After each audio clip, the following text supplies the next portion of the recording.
Hi, welcome everybody. We're going to get started in about 1 minute.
Good afternoon. I'm Scott Grahams. I'm the Executive Director of the Illinois Landscape Contractors Association. And it's been a long and probably scary and exhausting 2020 and obviously 2021. We were remarking before this as I was talking to Julie, both the personal and professional toll that the past 13 months have taken on all of us. But obviously, there is some positive news of COVID-19 vaccines that potentially will allow some level of normalcy to return to our homes, our family life, our workplaces, and of course, our communities. And landscape companies have been working since day one of the pandemic and have had to figure out how to work safely and effectively when an outbreak hit around every corner. And the hope is now that widespread use of vaccines by our employees, our vendors, and ourselves are just going to allow us to continue working and being profitable without much as a second thought. Over the last few weeks, I've been besieged by calls from our members about how landscape professionals fit into the vaccine framework that has been laid out by the state. And in addition, as more vaccines become available, what rights do employers and employees have when it comes to taking the vaccine or requiring the vaccine in the workplace? So I'm actually going to briefly discuss the first part, which is more about policy in nature, and then our friend Julie Proscia of SmithAmundsen is going to discuss the second part, which is more legal in nature. So some of you may have seen the email blast that the ILCA put out a few weeks ago about where we feel landscape professionals fit into the state of Illinois' vaccine framework. Illinois released its statewide vaccination plan on Monday, January 11th, and has since updated it multiple times throughout the last basically 6 weeks. After consultation with the National Association of Landscape Professionals, or NELP, and with recent guidance that was released by both the Centers for Disease Control and the AICP, we're actually advocating that landscape professionals fit into Tier 1C. And the state, if you've been keeping track or looking at your county, is currently dispensing vaccines in Tier 1B. So the question is, what's the difference between Tier 1B and Tier 1C? I have gotten this question a lot from members about, do landscape contractors fall within the agricultural provisions of Tier 1B? And the state is really using methodologies that are loosely tied to the industry classifications within what's called the Sisa Guidance. And the Sisa Guidance is the Cybersecurity and Infrastructure Security Agency. And they also get guidance from a group called the Advisory Committee on Immunization Practices. To kind of put this into a different light, you're taking a bunch of different federal agencies and federal definitions and trying to kind of all mash them together into one congruent set of guidelines, which is why there's a lot of alphabet soup and a lot of confusion. But Tier 1B in Illinois, and also what's been recommended by the CDC across the country, is for food and agricultural producers. So a nursery grower who also produces food could make a claim, but if it's just simply ornamental plants, that may be more difficult, and it will be up, of course, to each county. Now, lawn care applicators are regulated by the Illinois Department of Agriculture, but Sisa Guidance and also NAICS occupational codes still put lawn care applicators under services to buildings and dwellings. And all other landscape professionals, with the exception of irrigation contractors, fall under that same heading. Now, irrigation contractors do fall under the utilities and water/wastewater, which are explicitly mentioned and identified in Tier 1C. One question is, what about snow removal contractors? Right now, the only county we're aware of where snow professionals and snow removal professionals are part of Tier 1B is DuPage County. There's nothing in the state's guidelines in Tier 1B that mentions snow, so DuPage County went above and beyond the state's guidelines and do allow for snow professionals to fall under Tier 1B. So if you do push snow, it may be worth a call to your county health department to find out if snow removal is a Tier 1B priority. So now that the CDC is basing the tiered decisions on guidance from the Advisory Committee on Immunization Practices, the AICP is an independent panel of medical and public health experts, and they, of course, are using that Sisa guidance that I mentioned before. Within the state of Illinois, landscape professionals were deemed essential by the governor's executive orders, and then reified by the Illinois Department of Employment and Economic Security, which is why landscape professionals have been able to work even since the first executive order was filed all the way back in March. So this tiered approach for essential workers builds on the occupations that have been identified by a number of those federal agencies. And we feel that the landscape profession does fall under Tier 1C, which has become really a catch-all for all other essential industries not explicitly identified in Tiers 1A and 1B.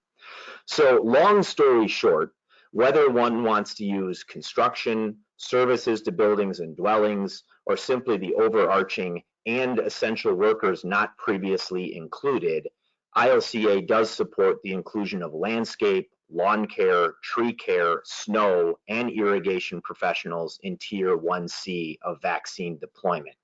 So the state has not definitively released their Tier 1C guidance yet, but it is still in draft form, and we should be expecting it as soon as the state urges that there are enough vaccines available to move from Tier 1B to Tier 1C.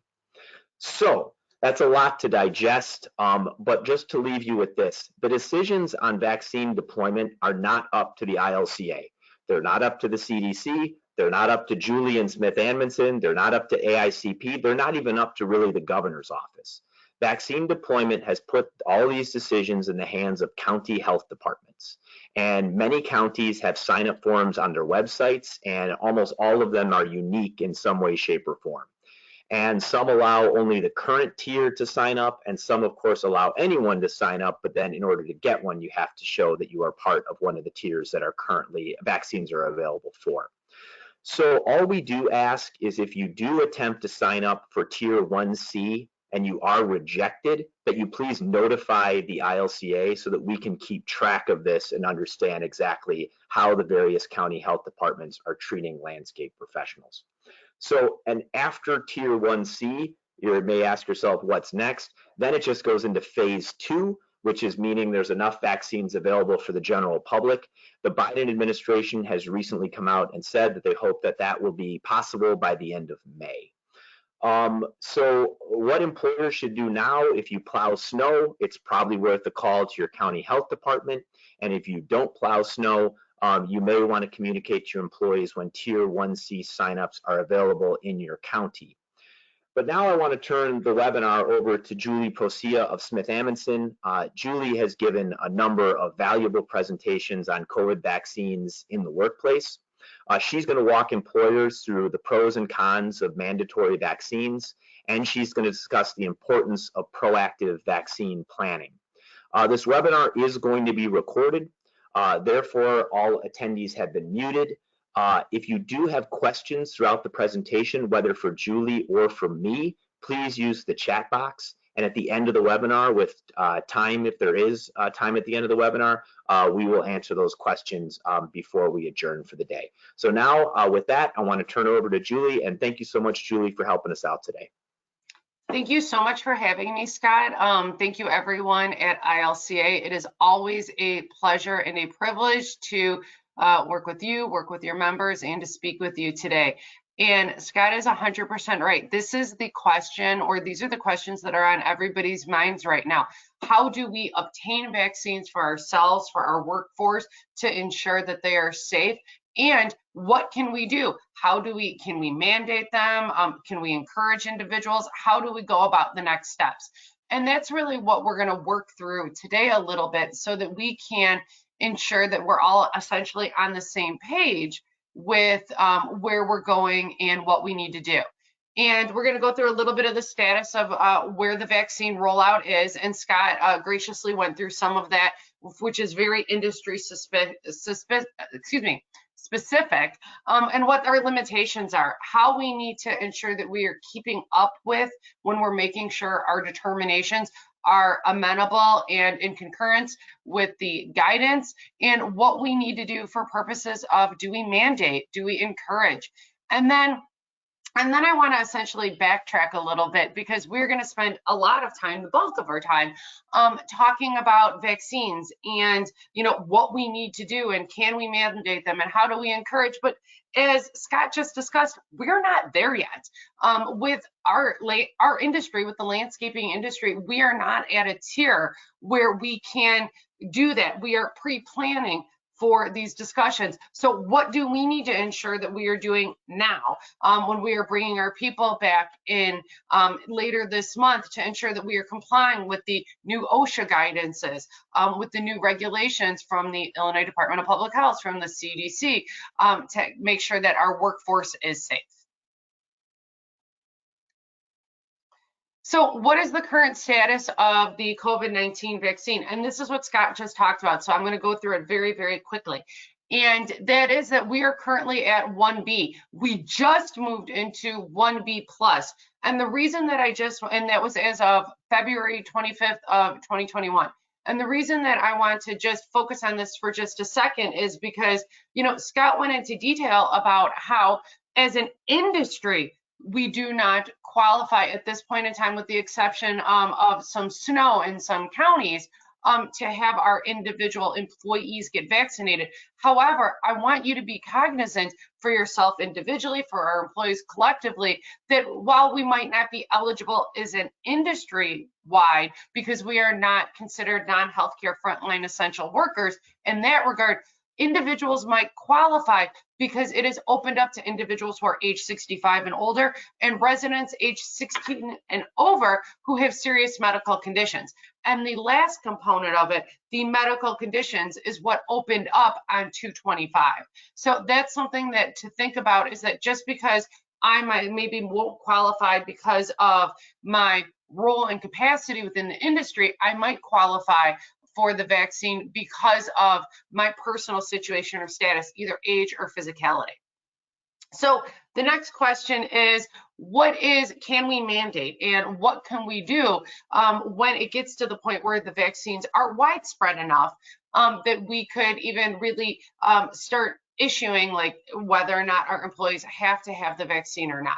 And so this is really dictated by, because this is, slightly uncharted territory, and that phrase is completely overused.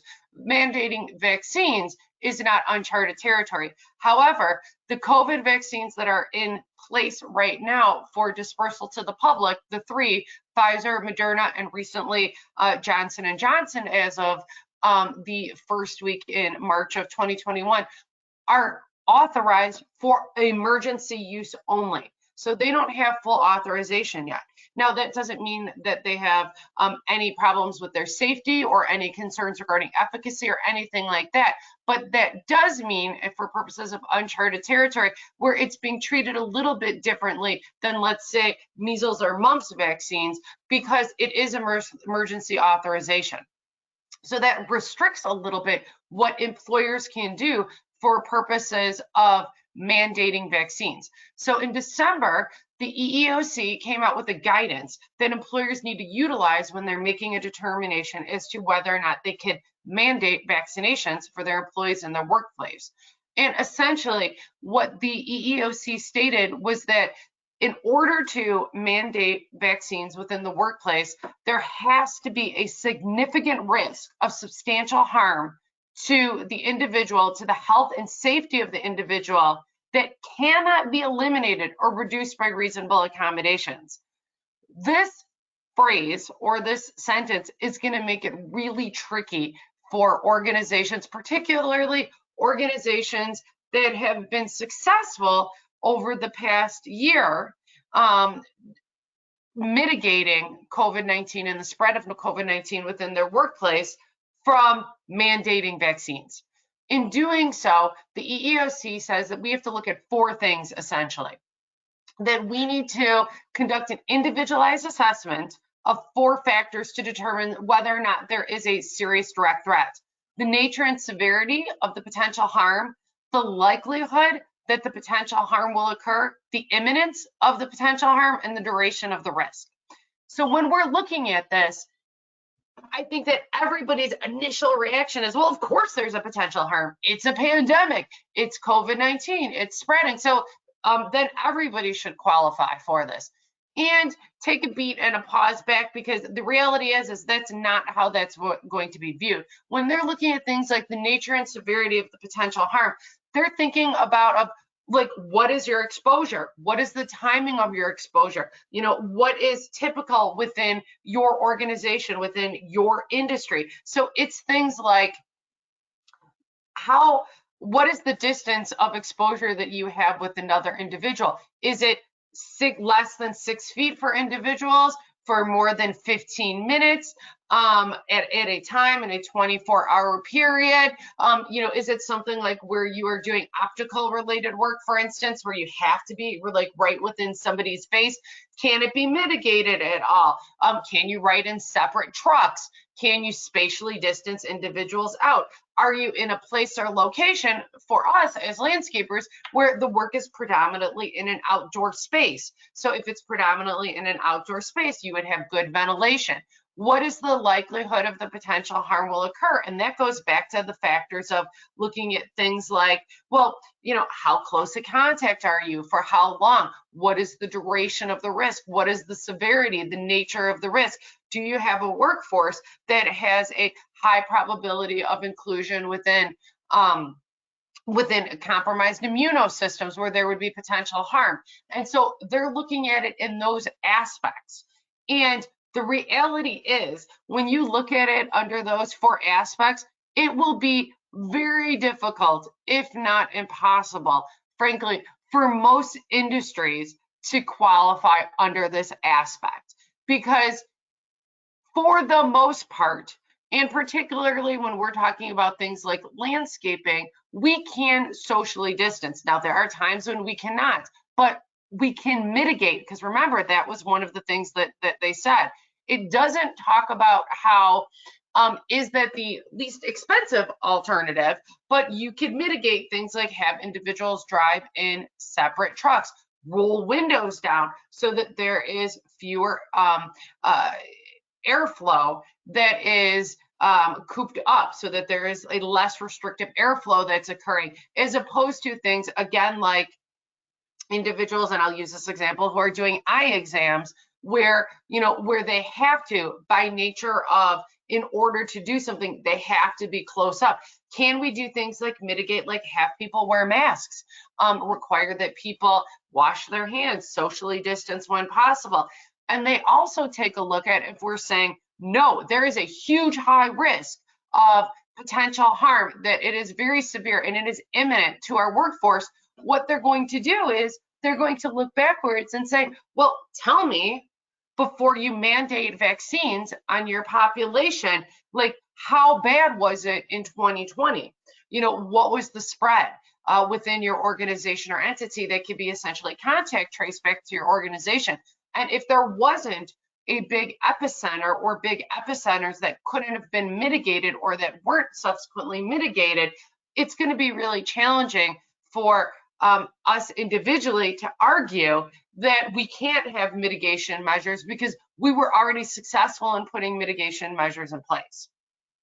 So I'm not saying that it is impossible. I'm saying it is really challenging, and particularly challenging right now because of the emergency authorization and usage. Now, this might change later on. And a lot of what we're talking about, a lot of what Scott talked about, a lot of what I'm talking about can change because it evolves as more information comes out, as we move into different tiers, as the vaccines become more available to the general public, to individuals within our industry. Things evolve as things shift from emergency authorization use to standard authorization.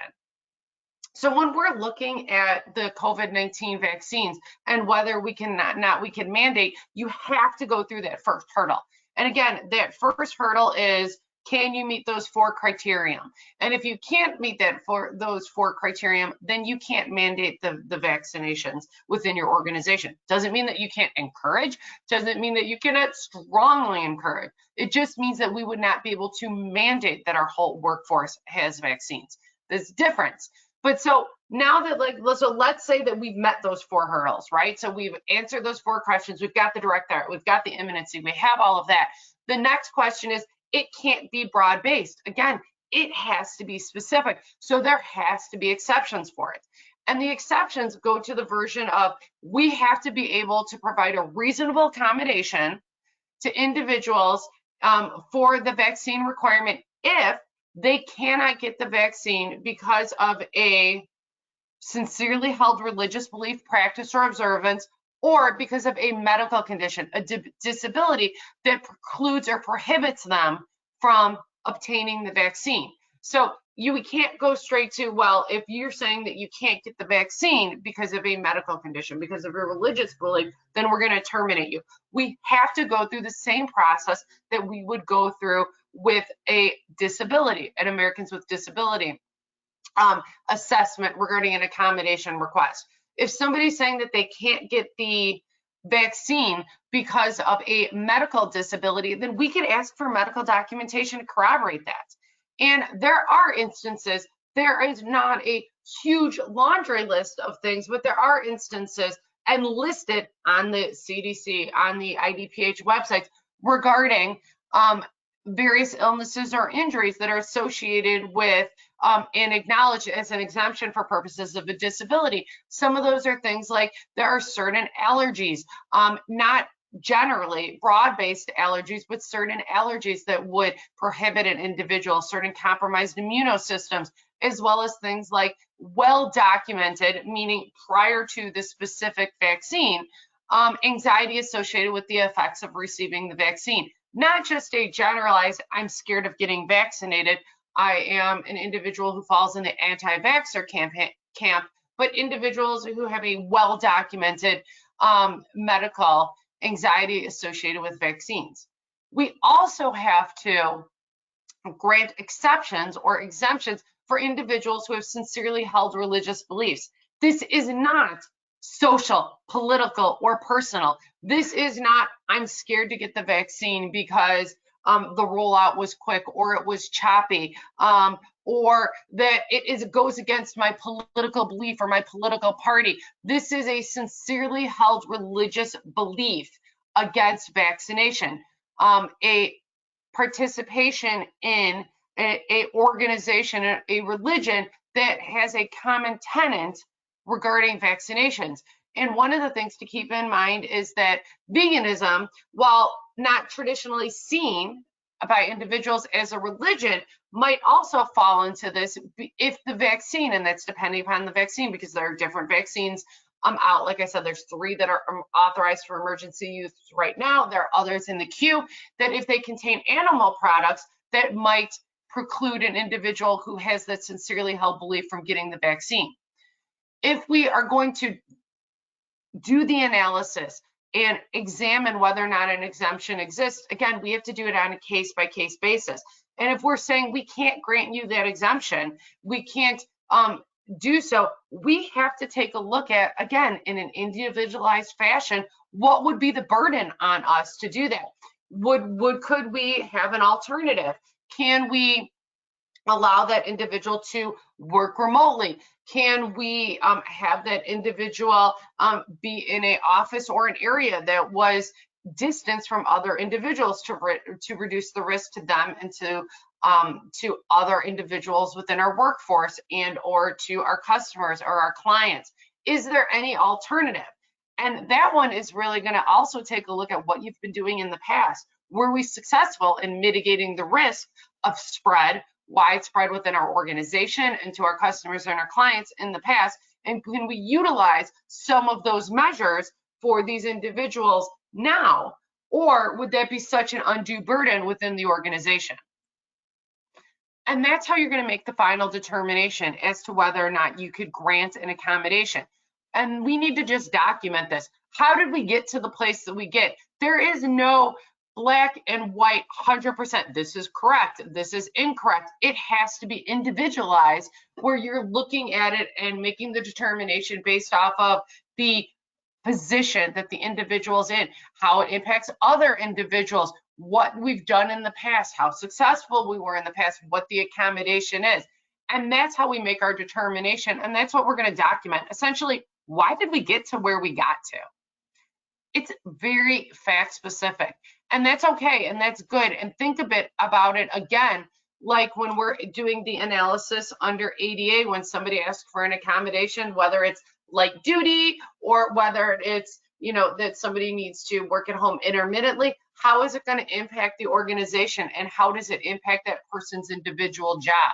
Are there other alternatives that we have? When we're making these determinations and we're making considerations about whether or not we can mandate and what we need to do, we need to take a step back and ask ourselves that even if we can mandate, even if we fall under, we meet those 4 criteria and we meet the EEOC guidance, which again, I think that it will be very challenging for the vast majority of corporations within this group to be able to successfully meet that. But let's say even if we do meet that and we are allowed to now or at a later time mandate vaccines, should we, can we, do we want to? It's kind of the analysis that I talk about when I'm meeting with my employers and they're like, so, you know, we want to do a I-9 audit, or we want to do a random drug test for everybody for pot back in the day. And I would be like, okay, that's great, but are you prepared to have the consequence of doing that? If you, like, do you know what you are going to find? Because let's say that we did the random audit or we randomly drug screened everybody. If you're going to lose 50% of your workforce, that's probably not a good thing. You know, can you then recoup and automatically then have a slot in 50% of additional workforce to take those individual places? So we need to have work-based considerations of, even if we can do this, do we want to do this? There are a lot of cultural and religious concerns that are related to the vaccine that are broad-based fears.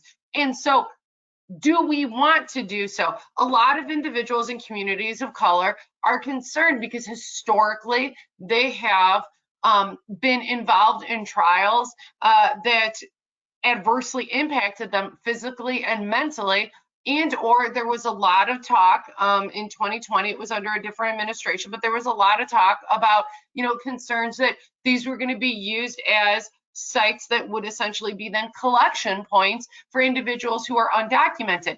Now, that is absolutely not what is listed as the case, and you don't have to show any proof for documentation or anything like that, but those are broad-based fears and concerns that have been raised and that would then make certain individuals reticent to go and obtain the vaccine. So the question becomes, even if we can do something like mandate a vaccine, do we want to? Do we want to go straight to that? Because how is that going to impact our workforce? And so one of the things that we've really been talking to employers about is alternatives to mandates. Because again, The vast majority of employers, regardless if it's landscaping industry or other industries, don't fall within the allowance from the EEOC as to the ability to mandate. And frankly, the vast majority of employers that can do so, employers within the healthcare field, hospitals, doctors, physicians' offices, orthodontists, things like that, they are not mandating. I actually don't know of any clients within the healthcare profession that I work with, or any of my friends or colleagues that work at or with healthcare profession that are mandating right now because of the levels of concerns that were raised and that have been perpetuating. Now they're getting, they are decreasing as more and more individuals get vaccinated. And you keep seeing things like Tell My Story. You know, you see people on social media. That is a strong encouragement campaign that is going on so that people could see, okay, I knew this person, they got vaccinated, they did not turn into an alien. I know this person, they got vaccinated, they were fine. They might have had flu-like symptoms on day 2. They felt a little sluggish, had a little bad headache, but overall they were fine. And so as more and more of that happens, I think that it is decreasing the concern. But because of that, one of the alternatives to mandates are things like campaigns that employers can take to encourage their employees to receive the vaccine. So maybe we can't mandate it, and even if we can, maybe we need to consider if we should, but we need to do things like, if we want to encourage it, if we want to encourage our employees to get the vaccine, think about how we can do that. You know, again, like, let's start off with the educational campaigns and programs. You know, so I know some employers are having a nurse or a medical professional come in to talk about how safe they are. They're doing surveys of their employees, and you know, and we don't have to be huge to do this, of, are you comfortable getting it, a vaccine? You know, do we need to do something to do buy-in, to have people tell their story? I got my vaccine, I was fine. And then just the pragmatics of it. So if you want to encourage your employees to get vaccinated, then we have to make it as easy as possible for them to do so. And so what I mean by that is, give them the time off to get vaccinated. Right now, individuals don't have a lot of luxury of time. Everybody has heard of how they are clicking on their local pharmacy or their county health department's website, and they're just hitting refresh, refresh, refresh. And if they get a spot, they get a slot, right? It's not like, oh, well, you know, there are 50 different times open, so I'm not going to go tomorrow at 2 o'clock, on Thursday at 2 o'clock. I'm going to wait till Saturday because I'm off work. No, you get a time, and you take it. It is your golden ticket. Well, we don't want to then tell people, well, if you want to go tomorrow at 2, you can't because we have a job, or you're going to have to take time off with pay. Because what does that do? That disincentivizes people from going. So give people the ability to get the vaccine. So if they tell you that they got an appointment on Thursday at 2 o'clock, allow them the ability to do so. Don't have them do things like, you know, take a deduction or take the whole day off. The vaccination process is very, very quick. Individuals have to show up about 10 minutes beforehand. They get vaccinated, and then they have to stay for observation for 10 to 15 minutes, and then they're done. It is a, you know, depending on the drive time, less than an hour process in sum total. Likewise, when an individual, the second day, some individuals have symptoms related to the vaccination, headaches, flu-like symptoms, a low-grade fever, fatigue. So if an individual experiences that, allow them to take the time off to recover from the vaccine. If you want to, as an employer, be an employer that is strongly encouraging your employees to get the vaccine, then we need to make it as easy as possible and not throw up barriers for them to do so, right? And it's things like small incentives. And you've seen a bunch of different companies in different news articles that are giving small incentives like gift cards, or, you know, $50 or $100 incentives for individuals who are getting the vaccine to try and boost the amount of and the number of individuals that are getting vaccinated. These strategies have been really successful. Right now, employers do not have, if they're outside of medical, if they are outside of congregate living facilities, you know, like homeless shelters or residential facilities for individuals with developmental disabilities, don't have the opportunity to have on-site vaccinations like we can do sometimes with the flu shot in the fall or with different various shots in the past. That will likely change as the vaccine becomes more readily available and different strains become more readily available to individuals as well as to different populations and industries. If and when that occurs and you have the ability to offer vaccines on site, that's also another way to encourage individuals, because again, what we're trying to do is make it as convenient as possible to have individuals obtain the vaccine, as opposed to throwing up additional barriers that already exist for purposes of discomfort because of cultural, political, historical factors related to the vaccines. When we're determining whether or not to mandate vaccines or to encourage vaccines, we need to really keep in mind all factors, right? So first I talked about how you need to keep in mind your workplace considerations. Do you have a population that is going to be concerned about this? If we did mandate it, is this something that would adversely impact us? Are we going to lose a lot of individuals? We also have to be cognizant of what our workforce is comprised of. Do we have a union shop or a non-union shop? If we have a union shop, we cannot unilaterally make the determination as to whether or not we are going to mandatorily vaccinate individuals. We have also heard a little bit of scuttle that unions are organizing around and using one of the points of, you know, if you are going to require me to do so, if you're going to mandate vaccines, if you get to this point, then I need to be represented. And so they're using that as an organizational point. So it's just something that it is a potential organizing effort. Now, the vast majority of unions are advocating for their members to be vaccinated, but are advocating for their members to be vaccinated on a encouragement type of campaign, on a voluntary or optional basis, not on a mandatory basis. But if we do have a union, again, it's something you're going to have to bargain, or at least have the discussion with, that we are going to have vaccines on this day, that we are going to encourage the individuals. These are the methods and means we're going to use. That's all subject to terms and conditions of bargaining.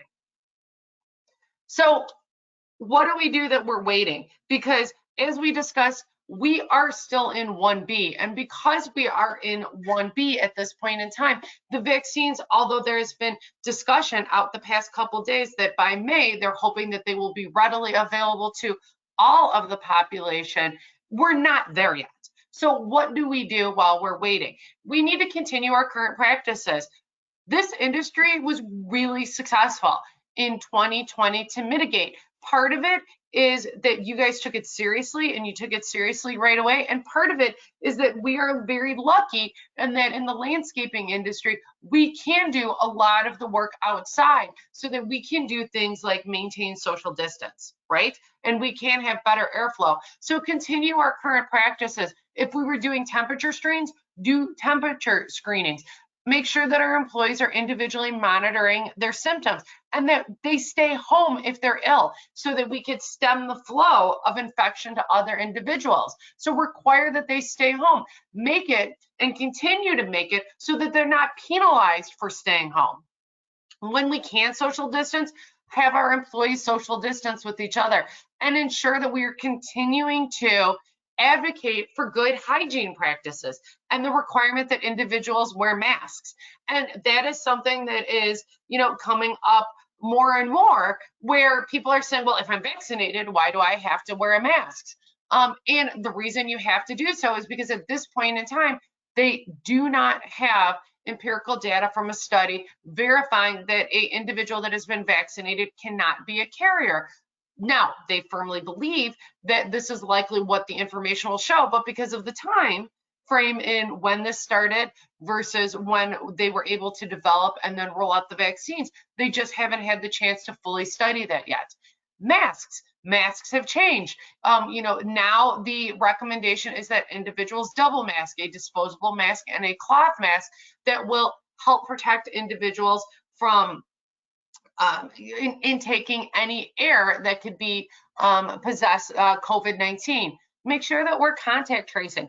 We are not the COVID-19 police, but by contact tracing, I mean that if an individual, an employee calls us up and says that they're ill and they've been symptomatic, then we need to ask them, who were you with in the past few days? Were you with them for 15 or more minutes, so that we can contact that employee and let them know that they were exposed to somebody who has tested positive of COVID-19 and that they need to self-isolate.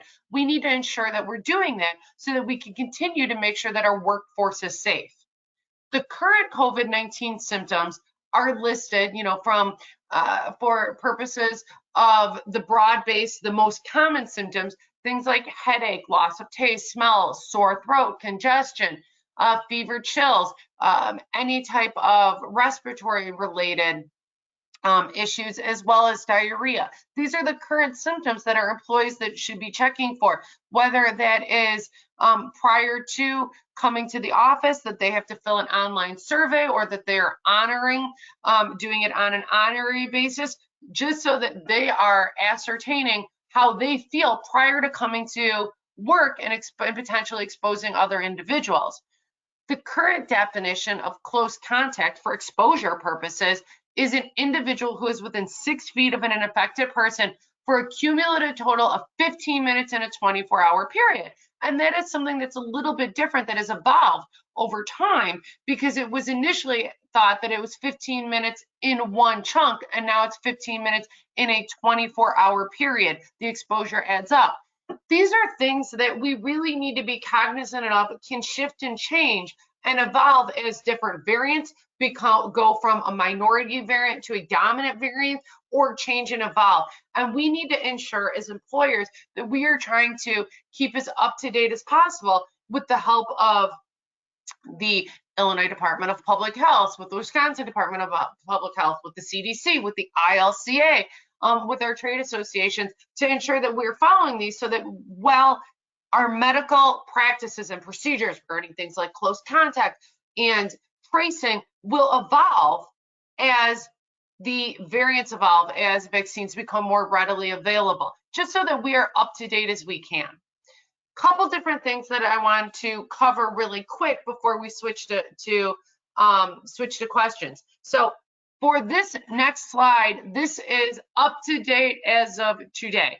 The FFCRA, March 3rd, the FFCRA, which employers had to follow in 2020, was that individuals would get 2 weeks off, 80 hours of paid sick leave if they were unable to work because they were required to quarantine. They were experiencing COVID-19 symptoms. They needed to care for an individual who was subject to quarantine, their child, their school was closed, or other similar conditions that were designated by the HHS, right? That expired on December 31st of 2020. So employers were not required to do this. So you would have to give, prior to that, you would have to give an employee 80 hours of pay, and then you could submit that and get the deduction for that, right? That expired on December 31st, and after December 31st, as of January 1, it became voluntary, meaning employers could still give the 2 weeks off, the 80 hours of pay, and receive the deduction if they did so on a voluntary basis, and they would just have to do that for all of their employees. So that's why I'm telling you guys about that. There is a section that would put this back in place within the bill that is currently being looked at by the House and the Senate and the reconciliation process. So that's why I'm saying that this is, as of today, as of March 3rd of 2021, this is voluntary. That may change going forward, but as of today, it's voluntary whether or not an employer can do so. On January 29th of 2021, OSHA published a guidance for employers regarding safety within the workplace. And that guidance says that employers should implement a COVID-19 prevention program. This doesn't need to be a formal 35-page program, but what it means is that we need to, as employers, take a look to make sure what is our hazard assessment, what is our areas of concern. So if we have people in the office, like, do we have areas where they can't be 6 feet away from each other? In those areas, can we stagger individuals when they're coming in? Can we have individuals work remotely? How can we identify measures to limit the spread of COVID-19 within our workplace? Things like, can we stagger when individuals are coming back? Can we spread them out 6 feet? Can we require that everybody, or we need to require that everybody is wearing masks?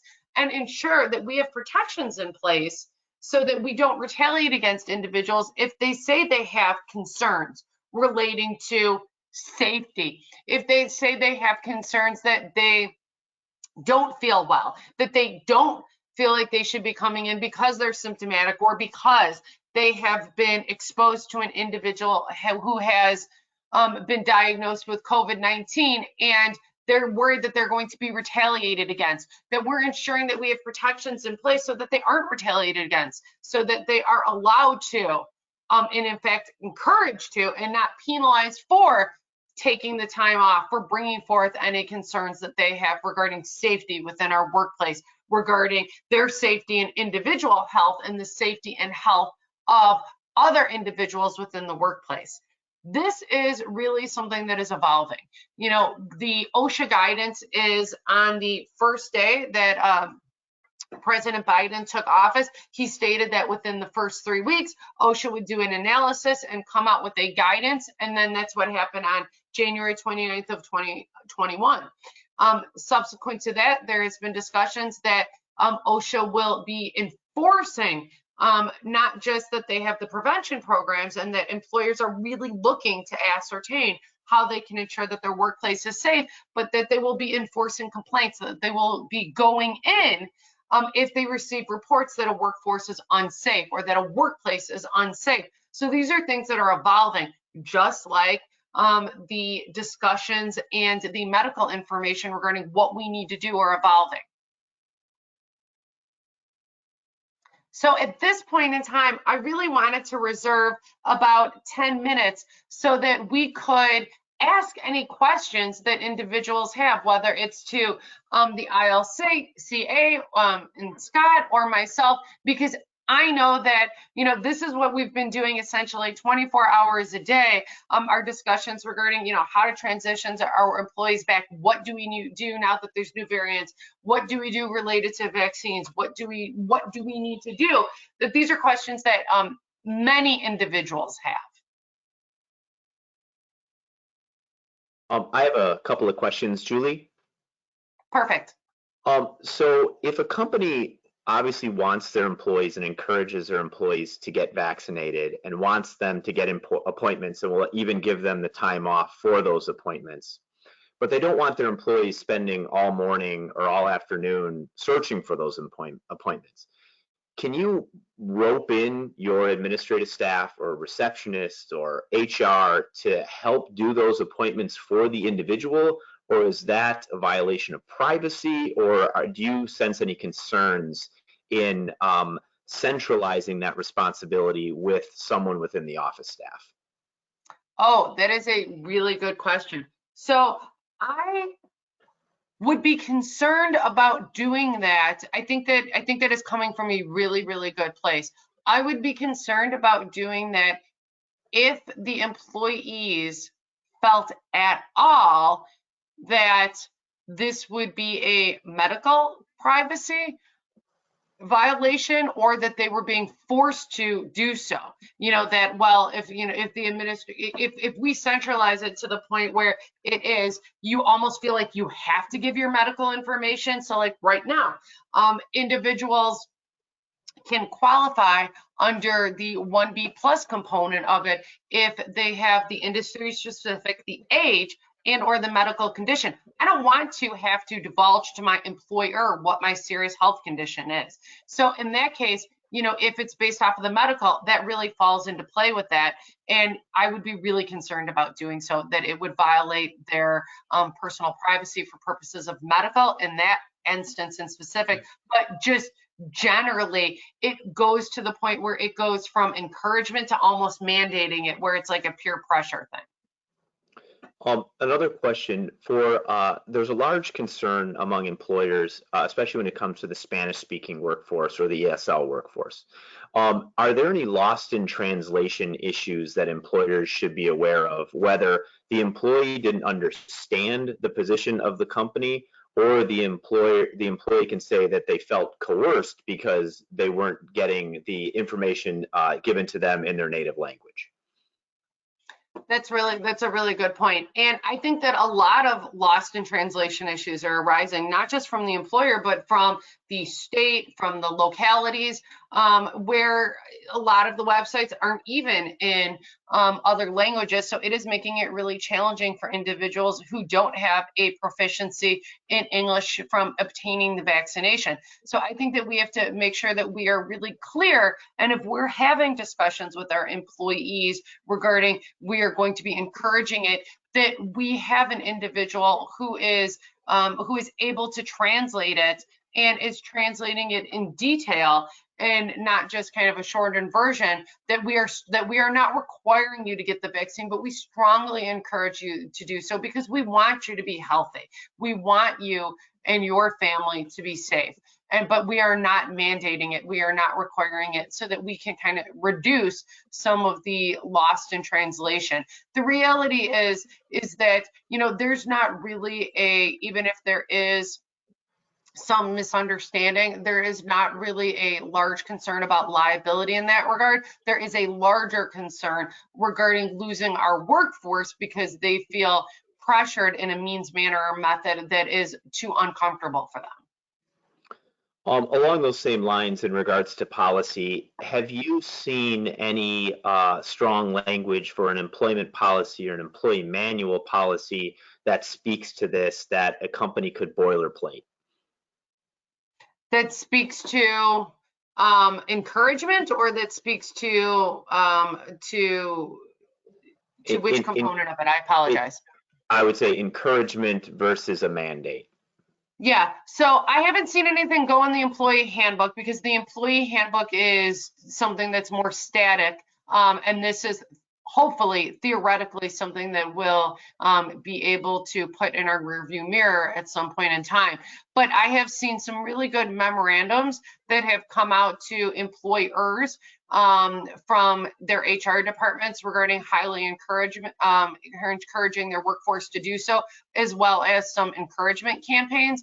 And I'd be more than happy to share some of that with ILCA. Another question was, obviously, similar to like getting a flu shot or similar to voting, employees are going to talk openly about this. Is there anything, or when should an employer get involved if that discussion becomes contentious, or employees feel like they are being forced to volunteer information, or are being potentially ostracized for not becoming vaccinated, or vice versa? Yeah, I think that's a really good question, because I think that there is going to be a lot of peer pressure either way, depending upon the composition of the workforce. And I think it's going to have to really be a play by ear thing, where we are going to have to just analyze, just like we would any other dispute discussion within our organization, and have our supervisors and train our supervisors, to our baseline supervisors, our frontline supervisors, to step in when they can see that the employees are, really starting to cross between a conversation of, hey, I got vaccinated yesterday, I'm so excited, oh, it's such a relief from my head, are you going to get vaccinated? Like, oh, why are you concerned that you're not?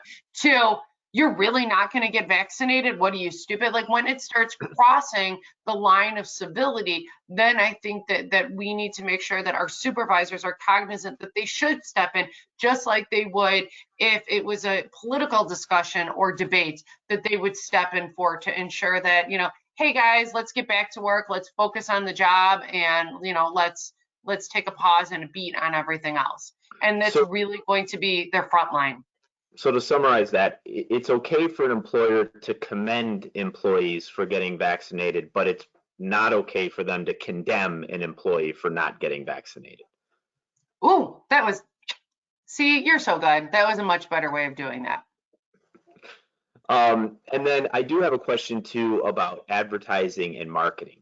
Do you see, and this might be outside your realm of legal expertise, but do you see any problems or pitfalls if a company is advertising to clients that the employees who will be on their property are vaccinated, or an employee who potentially may be interacting with the client, such as a design professional or sales professional or account manager, has been vaccinated? Oh, that's a good question. So I do see a few potential pitfalls for that one. First off, right now, at least anyways, with the limited amount of supply, that makes it really difficult. And second of all, that really, now let's say that, so right now that's the easy one. We can't really do that because we just don't have the ability to have that much vaccine and the availability. Our industry is not that specific, right? But the second one is like, let's say when it does become readily available, then we are essentially creating two tiers and we don't have exemptions. So if you're advertising that all of our employees are vaccinated, nobody's going to come on your property. What about the people who, for religious or medical exemptions, couldn't get vaccinated? So what does that mean for them? Are they going to be fired? That doesn't look like an individualistic determination, and it sells more to clients, likely would not be meet the undue burden within the organization that would skip that. So I think that would be really problematic. A follow-up question to that, similar to requesting, for example, a no-contact food delivery. Can you request or build in a process where a client could request a vaccinated employee come to the property versus unvaccinated? That is a really good question. So I don't think so. I'd have to noodle that one around a little bit more, but I don't think so because of the same reason, but that I just said, but the opposite. That would tend to then show or adversely impact employees that couldn't because of sincerely held religious or employment, or excuse me, or medical conditions or beliefs. Likewise, that might breach their privacy for purposes. It's one thing for the employer to denote how much of their workforce is vaccinated. It's another to make it individualized and specific. Okay. Well, I want to end on time. And Julie, I just want to thank you, obviously, for taking the time out and getting us all ready for what is going to be a wild ride for probably the next, hopefully a shorter period of time and a longer period of time. Obviously, your contact information is on the screen. And we just want to thank you personally for everything that you do for the ILCA and, of course, everything that SmithAmundsen does for our members. So thank you so much, Julie. Thank you. It is always a pleasure. Thank you. And just to let everybody know, this webinar will be recorded and put on the closed Facebook group, and we will let everyone know when that has occurred. So thank you so much for joining us today, and be safe out there. Thank you.